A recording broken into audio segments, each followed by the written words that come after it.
Dahil malapit na ang Pasko, 2025, ay idiis pa rin sa inyong phone. Kailangan na natin yan tanggalin ang nakakainis na idiis na yan. Ay madali lang yan.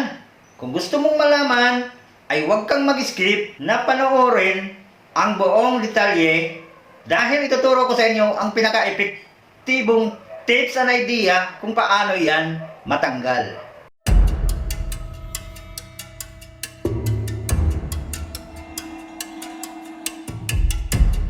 Para mawala ng sakit sa ulo mo. Let's go! Kuha ng cellphone at tanggalin na natin yan. Punta tayo sa home screen ng ating cellphone at itap natin ang settings. Then dito sa search bar, search setting, itap natin ang DNS. Then dito sa baba, private DNS, itap natin ito. At ang sunod, itap natin ang private DNS dito din sa baba. At ngayon, nakikita nyo naka-automatic na private DNS provider hostname. Pag sa inyo nakaganyan or kailangan yung itap yung private DNS provider hostname. Ilipat nyo yan, itap nyo yan. At pagkatapos, dito sa baba, lagyan nyo ng dns.adler.com. Pagkatapos, itap nyo ang save. At huwag ka munang aalis, ay gagawin pa tayo. Itap natin ang Google Chrome. At pagkatapos, itap na ang Google Chrome, dito sa itaas, makikita mo ang 3 line dito sa tabi ng inyong profile, itap natin ito. At pagkatapos na itap na natin din ang settings. At ngayon, scroll tayo pataas. At dito sa pinakababa, itap natin ang site settings. At ngayon, dito na tayo sa loob ng site settings, itap natin ang all sites. Ngayon, dito mo makikita ang lahat ng mga pinupuntahan mong apps. Tingnan mo, ang sobrang dami.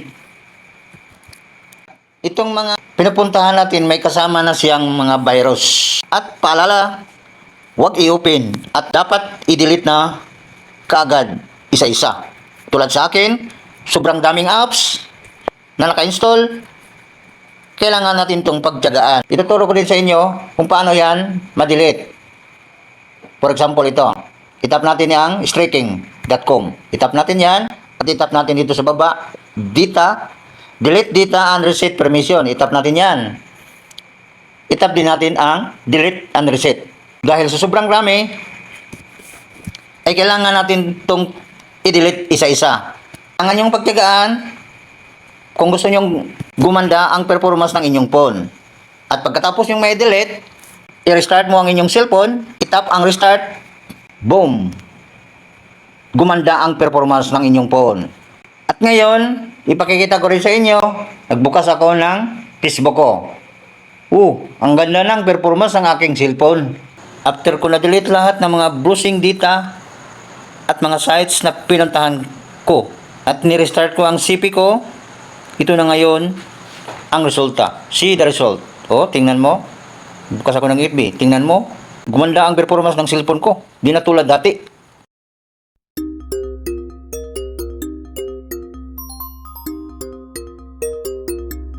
Kung nagustuhan mo naman ang episode na ito, i-share mo naman. At the same time, don't forget to like and subscribe. That's all. See you next video.